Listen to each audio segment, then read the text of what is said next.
Muy buenas, estimados estudiantes. Vamos a retomar la clase que estábamos desarrollando acerca de la materia y en este caso vamos a hablar específicamente de sustancias puras y mezclas. Vamos a aprovechar que el tema se relaciona con el tema que hemos venido también viendo en clases anteriores de tabla periódica y elementos químicos para refrescar también ya esos temas que los abordamos, ¿verdad?, anteriormente. Vamos a repasar un poco los estados de la materia. Recuerden el concepto de la materia, ¿verdad?, que es todo lo que ocupa un lugar en el espacio. Existen moléculas de materia o átomos que existen de manera libre, que nosotros no vemos, no percibimos, pero el hecho de que estén ahí, ¿verdad?, que ocupen un lugar en el espacio, les da el carácter de materia, ¿verdad?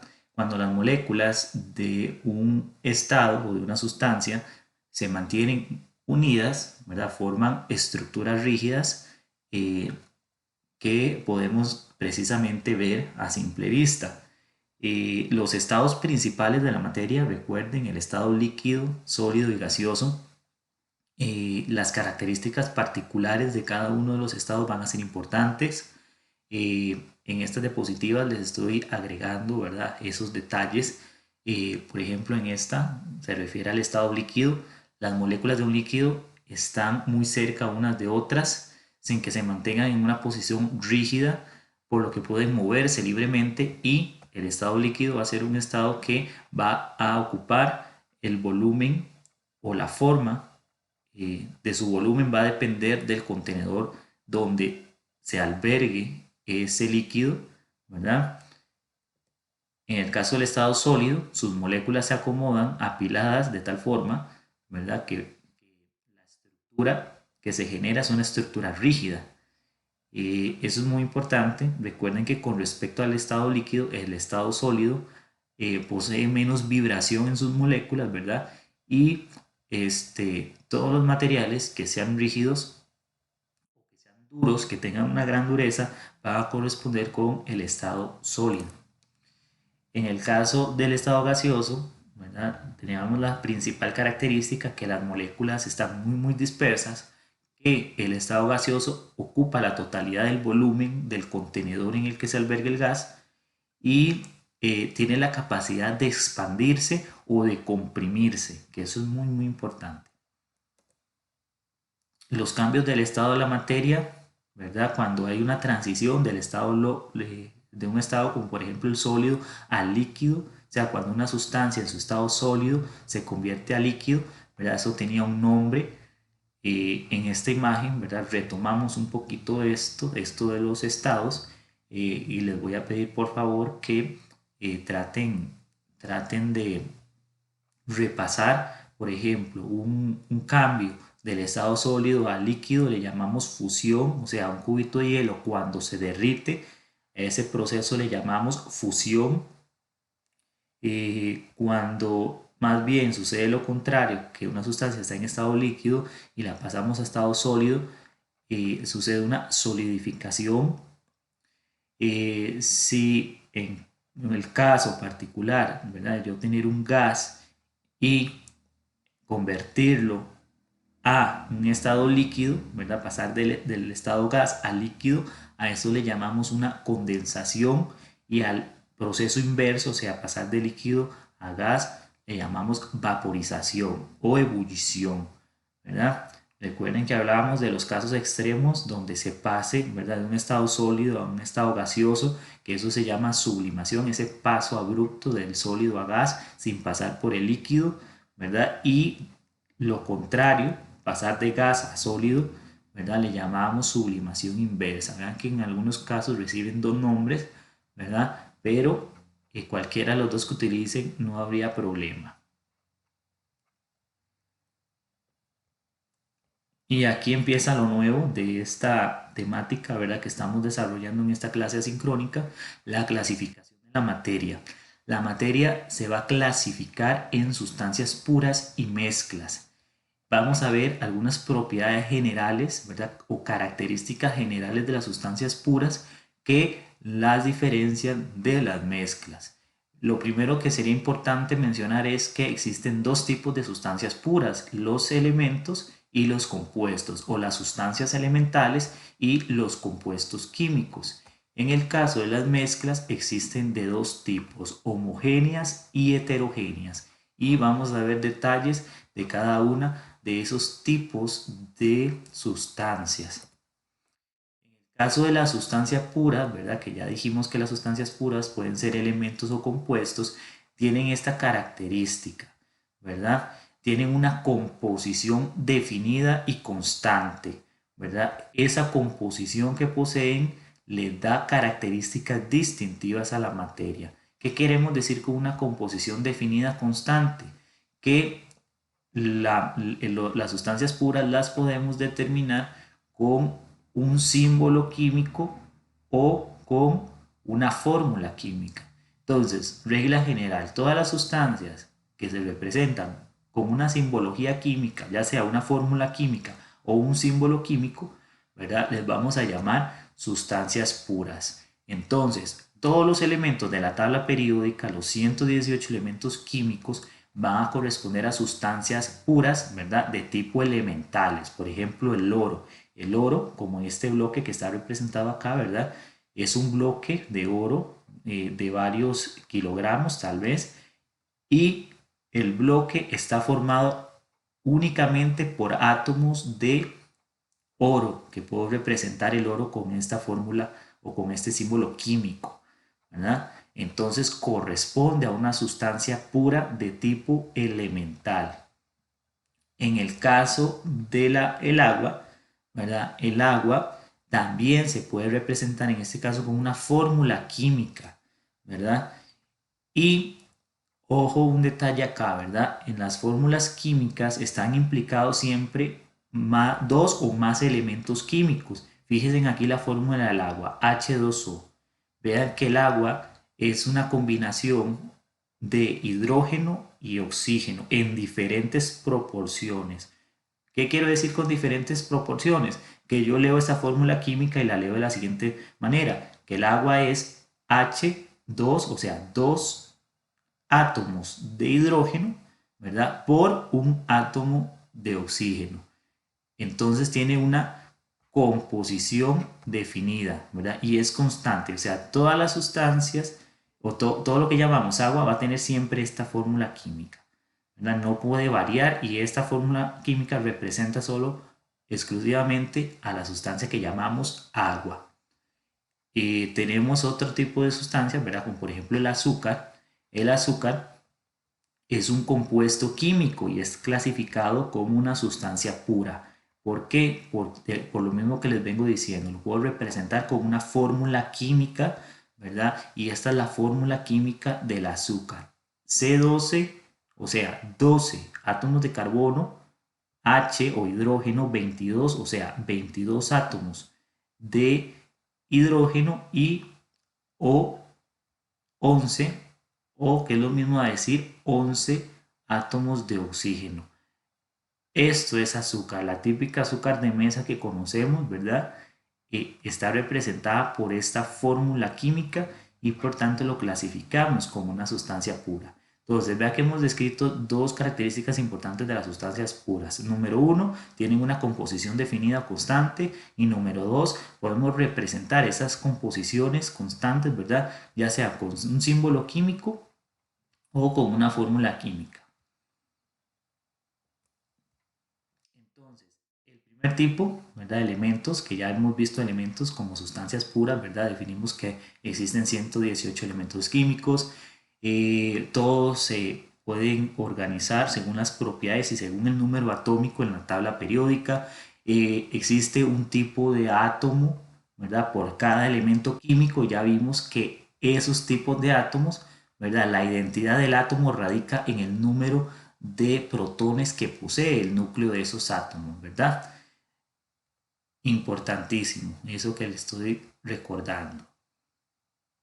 Y otra cosa importante, ¿verdad? Ya propiamente características de los elementos, es que los elementos son sustancias puras que no se pueden separar en otras sustancias más sencillas. O sea, yo no puedo partir, digamos, la sustancia y sacar de un elemento en dos sustancias diferentes, porque son lo más simple que existen las sustancias, todos los elementos químicos, ¿verdad? Entonces, repito, una característica específica de las sustancias químicas que llamamos elemento, ¿verdad? Es que no se pueden separar en sustancias más sencillas.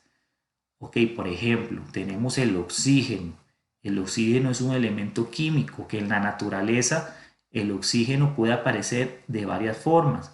En este caso aparece como O3, o sea, tres átomos de oxígeno formando una molécula como esto, ¿verdad? Esto es una sustancia elemental, la que ya la llamamos comúnmente ozono, ¿verdad? Que tiene tres átomos de oxígeno unidos entre sí, pero esto no se puede convertir en una sustancia más simple, ¿verdad? Yo no puedo convertir esta molécula en algo más simple porque es una sustancia elemental y no cambia, digamos, la composición de esta sustancia como tal, como son, ¿verdad? Puede transformarse en otro tipo de oxígeno, ¿verdad? O si estamos hablando de O2, que es otra sustancia totalmente diferente, pero esta sustancia como tal, su composición no puede variar, porque siempre el ozono va a ser O3. Esa es la identidad de la sustancia, ¿verdad? Siempre tener tres átomos de oxígeno para ser llamada ozono. Les presento aquí una tabla periódica que me encontré todavía muchísimo más detallada, ¿verdad? Con la información que nosotros ya hemos compartido. Recuerden que los elementos químicos, y esto es importante, y lo he repetido varias veces, ¿verdad? Se acomodan en la tabla periódica según su número atómico, que es el número que está arriba. Veanlo aquí: 1, 2, 3, 4, 5, 6, 7, 8, 9, 10. Ese es el número atómico. Recuerden que ese número atómico eh, representa la cantidad de átomos, perdón, la cantidad de protones que posee el núcleo de los átomos del elemento que representa. Entonces, por ejemplo, el boro está en la posición 5. Eso quiere decir que cada átomo de boro que exista va a tener siempre 5 protones en su núcleo.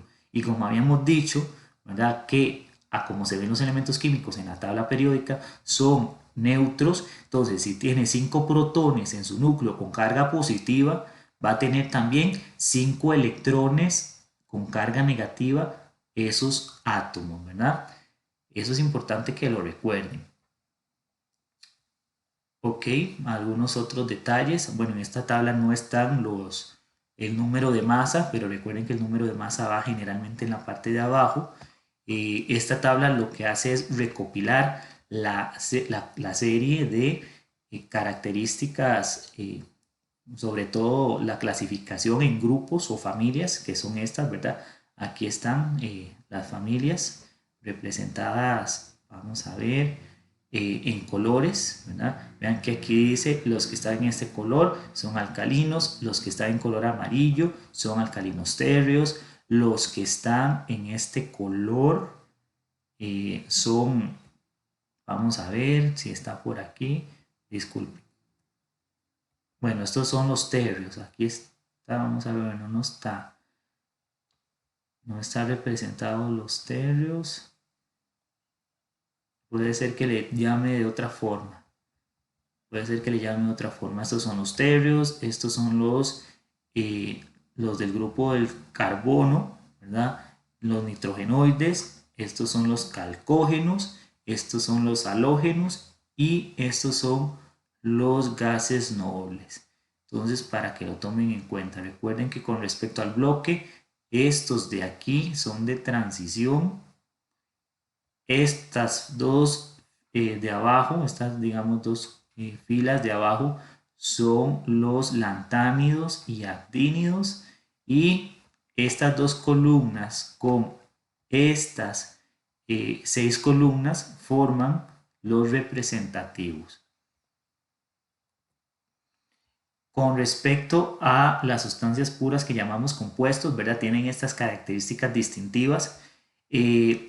son sustancias que están formadas por la combinación de dos o más elementos químicos. O sea, los elementos químicos se combinan y forman los compuestos. Por eso, a diferencia de los elementos químicos, los compuestos sí pueden dividirse en sustancias más simples. Entonces pensemos en el agua. El agua es un compuesto. ¿Por qué? Porque está formado por dos elementos químicos diferentes, hidrógeno y oxígeno. Pero yo puedo dividir esa sustancia, ¿verdad? Y en este caso, ¿verdad? Obtener hidrógeno por aparte y oxígeno por aparte de la sustancia, ¿verdad? O aislar un elemento con respecto al otro, ¿verdad?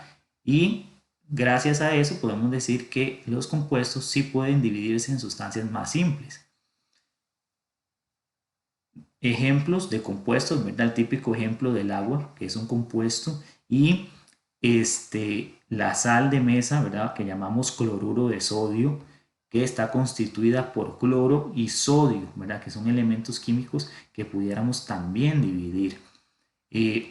Importantísimo, ¿verdad? Recalcar esa característica que los compuestos son representados por fórmulas químicas, ¿verdad? Obviamente hay compuestos que no solamente son dos elementos químicos en una sola fórmula química, sino que existen compuestos que en su fórmula química tienen 3 o 4 elementos o incluso más. Vamos a hacer un repaso acá de lo que ya hemos aprendido. Dice la primera pregunta del repaso: ¿cuál de las siguientes sustancias puras es un compuesto? Y les aparece el diamante y les aparece hielo, ¿verdad? Entonces, cuando nos pongamos a pensar en la clasificación de la materia a partir de ejemplos de la sustancia, ¿verdad? Como en este caso que nos dan diamante y en este caso nos dan hielo, ¿verdad? Tenemos que pensar en lo siguiente: si podemos representar esos materiales o estas imágenes, ¿verdad? El diamante y el hielo, si esas sustancias las podemos representar con fórmulas químicas, ¿verdad?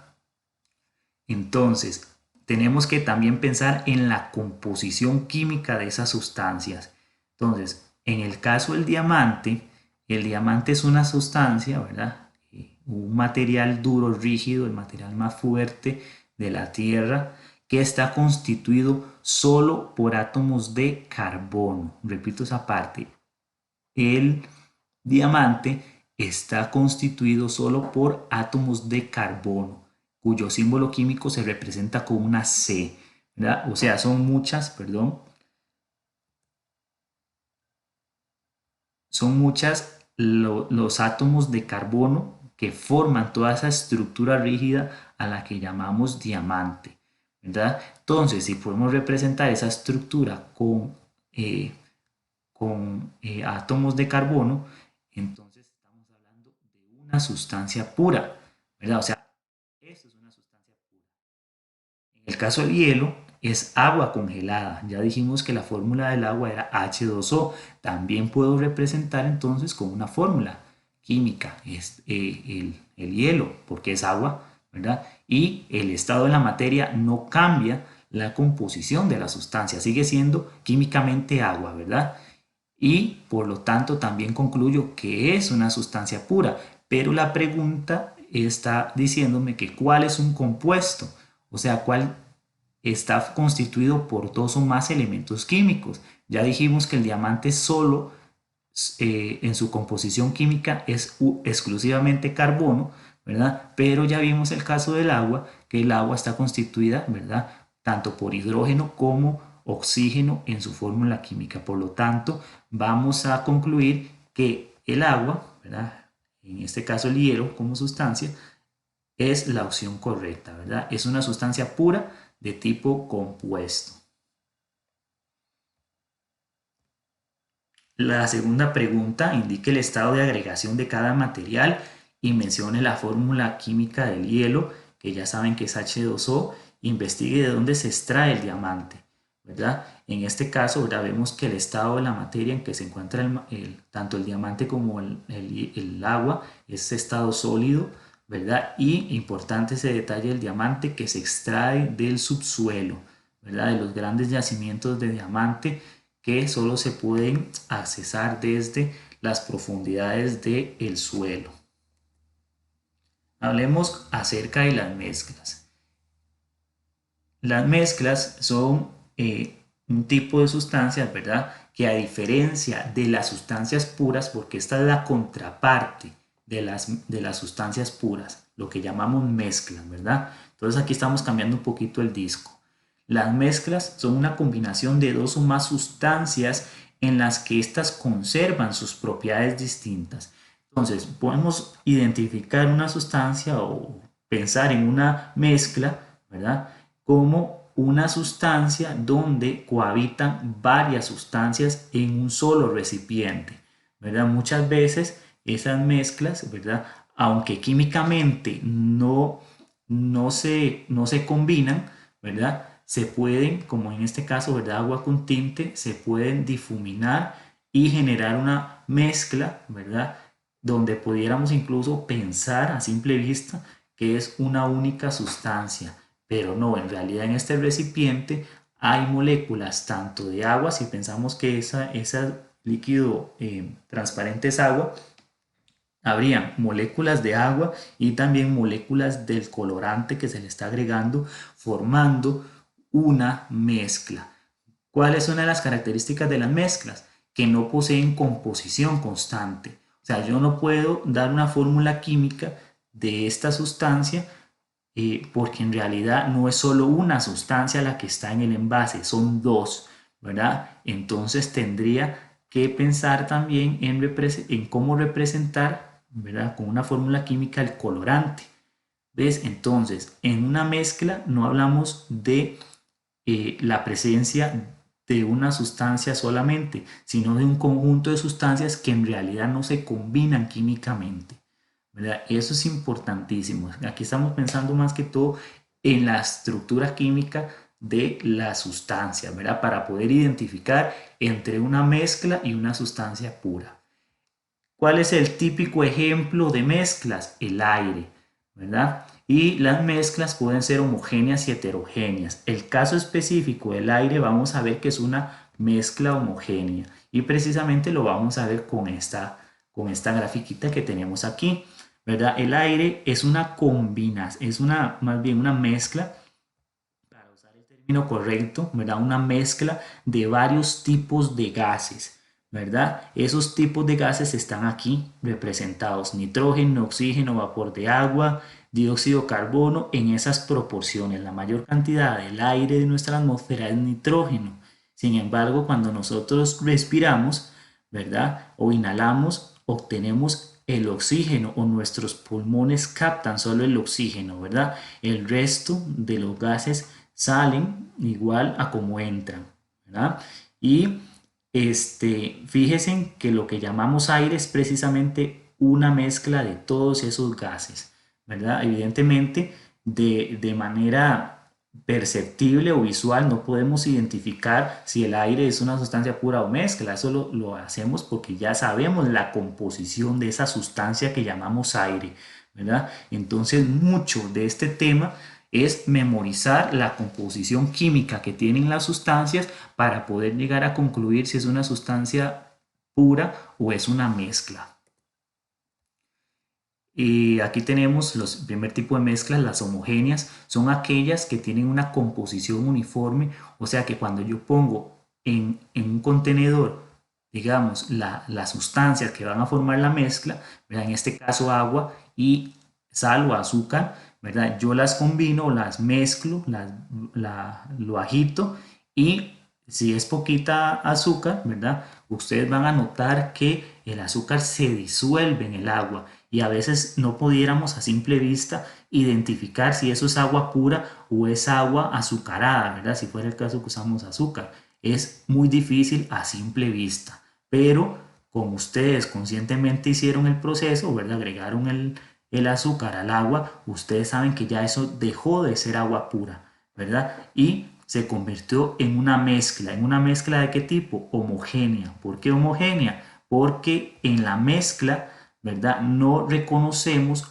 los componentes independientes de la mezcla, sino que se combinan o se mezclan tan bien que pasa desapercibida esa combinación, ¿verdad? Y pudiéramos confundirnos que es solo agua pura. Entonces, esta característica corresponde a eso. La combinación de la mezcla es uniforme. O sea, no se pueden identificar los componentes de la mezcla a simple vista. Esas son las mezclas homogéneas, ¿verdad? Las podemos clasificar en tres tipos: insaturada, saturada o sobresaturada. ¿Cuál es la diferencia? Bueno, la diferencia está en la cantidad de la sustancia que agregamos en menor cantidad. Entonces, por ejemplo, imaginemos que tenemos mucha cantidad de agua, ¿verdad? Y solo agregamos una cucharada este, de azúcar, ¿verdad? Vean que estoy mezclando dos sustancias nada más. Y aquí viene algo muy importante. Siempre a la sustancia que está en mayor cantidad le llamamos el disolvente. Y a la sustancia que está en menor cantidad le llamamos el soluto. En este caso, el soluto lo va a hacer el azúcar y el agua va a ser el disolvente. Entonces, si yo agrego muy poquito soluto o azúcar al agua, ¿verdad? O al disolvente, yo voy a tener una mezcla homogénea insaturada. ¿Qué quiere decir eso? Que el soluto se pudo disolver sin problema en el agua y pasa desapercibida esa mezcla, ¿verdad?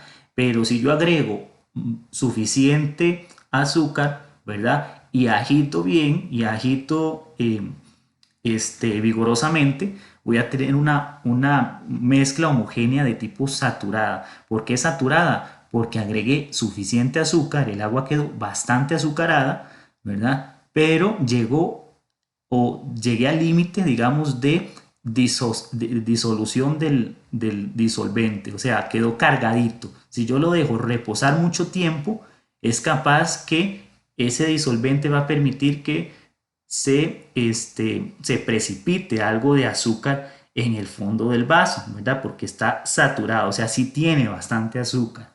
Pero, si yo tengo una mezcla homogénea súper saturada, ¿verdad? O sea, que le echo mucha azúcar, ¿verdad? No tanto como el disolvente, pero si le agrego más azúcar y más allá de la capacidad del agua para disolverla, ¿verdad? Se me va a hacer una capita, ¿verdad? De azúcar en el fondo del vaso que no se va a poder disolver. Eso quiere decir que la cantidad de azúcar sobrepasa la capacidad del agua para disolverla, ¿verdad? Tres tipos de mezclas homogéneas son los que existen y tal vez lo podemos ver con el típico ejemplo del café, ¿verdad? Cuando nos gusta el café fuerte, ¿verdad? Nos gusta el café entonces cuya mezcla es una mezcla saturada, porque ese café, ¿verdad? Posee una gran cantidad de cafeína en el agua, ¿verdad? Entonces está saturadito, tiene saborcito muy bueno el café. Pero si por el contrario, ¿verdad?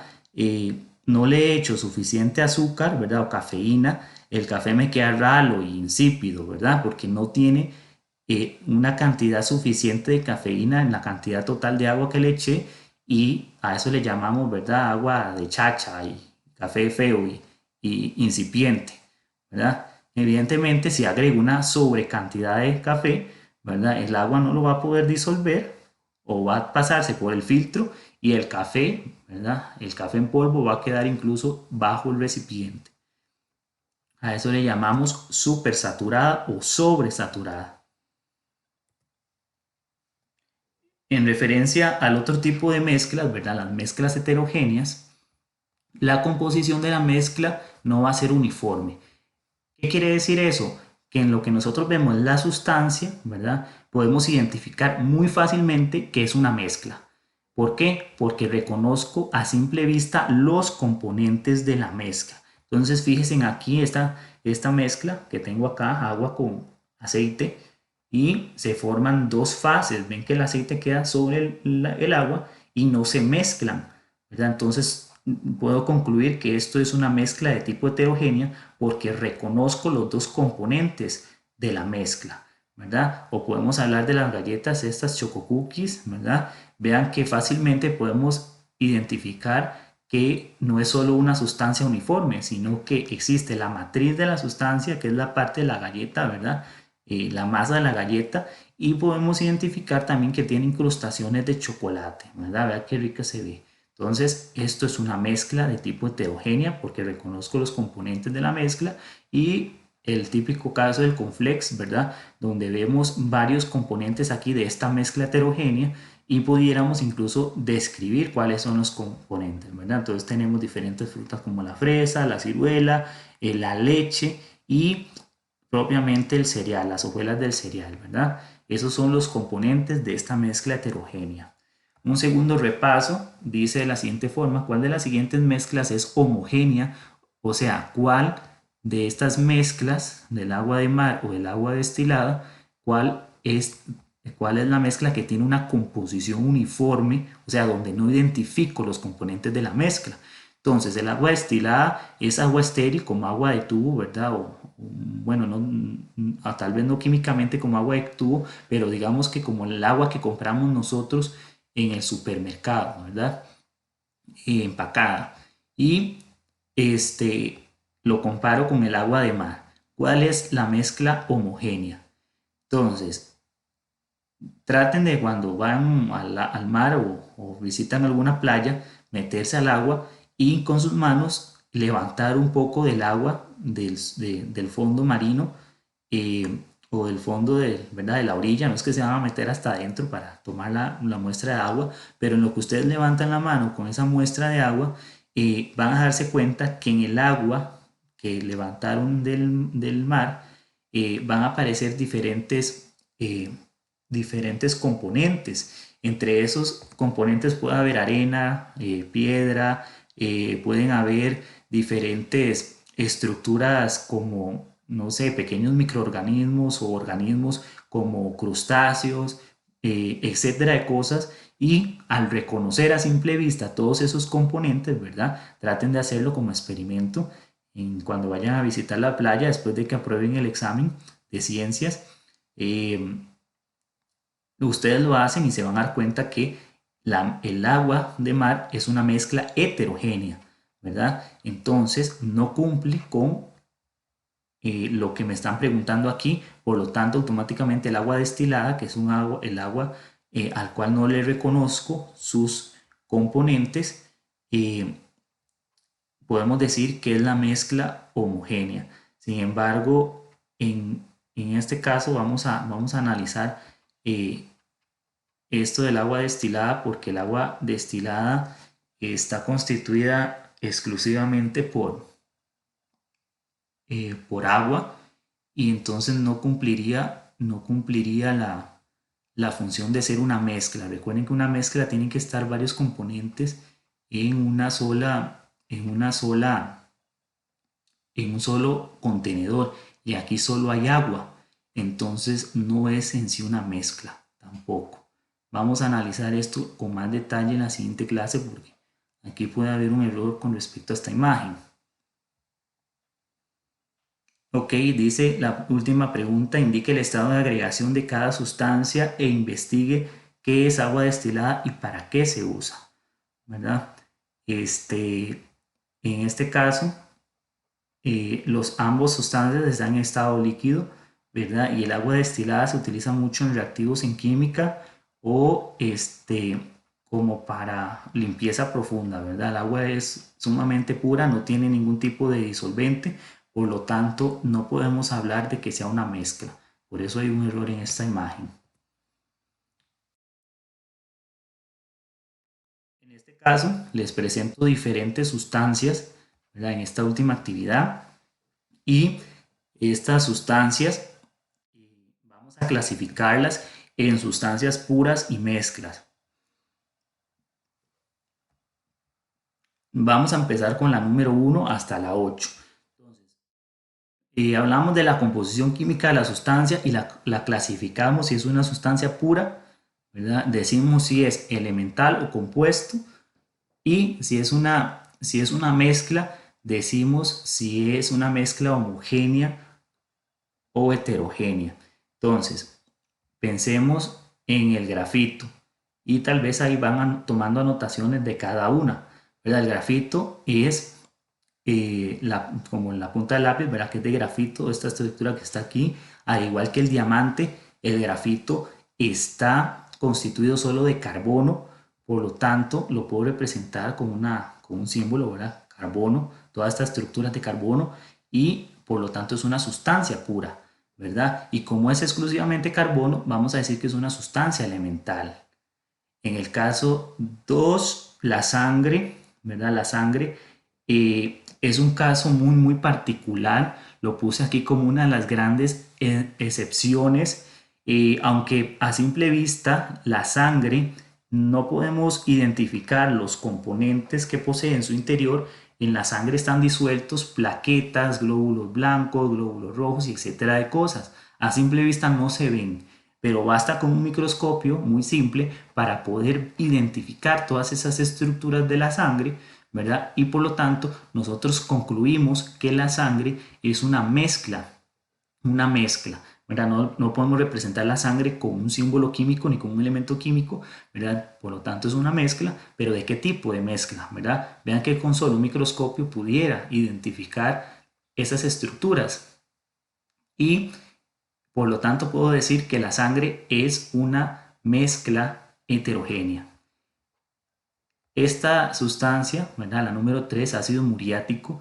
El ácido muriático es una disolución, que se me olvidó también mencionar que era una disolución. La disolución es lo mismo que decir una mezcla homogénea, ¿verdad? O sea, en este contenedor hay dos sustancias, hay agua y hay una sustancia que se llama HCl. O sea, dos sustancias, una disuelta sobre la otra, donde no se reconocen los componentes, por lo tanto decimos que es una disolución o mezcla homogénea. En este caso, tenemos una fórmula química, ¿verdad?, de un compuesto que está constituido de carbono, oxígeno e hidrógeno, ¿verdad? Vean que esto es una fórmula química, por lo tanto podemos concluir que es una sustancia pura de tipo compuesto.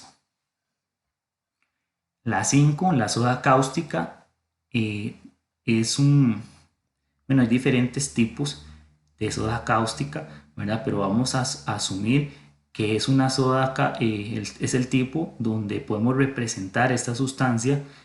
Tal vez la siguiente clase les puedo poner la fórmula química, se puede representar con una fórmula química, ¿verdad? Si se puede representar con una fórmula química y es una combinación de varios elementos químicos y la sustancia es pura, ¿verdad? Podemos decir que es una,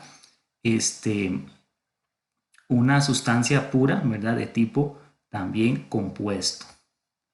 En el caso del 6, el suelo, ¿verdad? La tierra, y vean que tomando una muestra de la tierra, ¿verdad? Levantando igual con las manos una muestra de tierra, podemos encontrar piedras, tierra como tal, gusanos, hojas, etcétera, de cosas, y esos componentes se aprecian a simple vista. Por lo tanto, el suelo va a ser una sustancia, o la tierra, ¿verdad? Va a ser una sustancia o una mezcla heterogénea. En el caso de la 7, ya habíamos visto, ¿verdad? El ozono, O3, así se llama, ozono, que está constituido solo de oxígeno, ¿verdad? O sea, 3 átomos de oxígeno.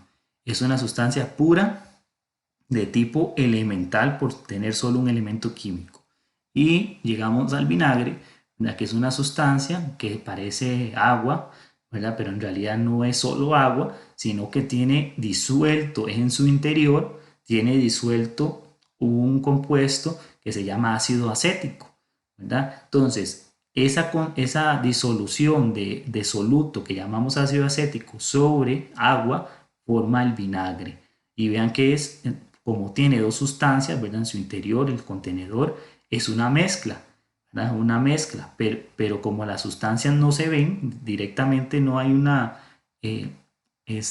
separación de las sustancias que logre identificarse a simple vista, sino que está perfectamente mezclado, por decirlo así, ¿verdad? Entonces le llamamos a esa mezcla homogénea, ¿verdad? Bien homogénea esa mezcla.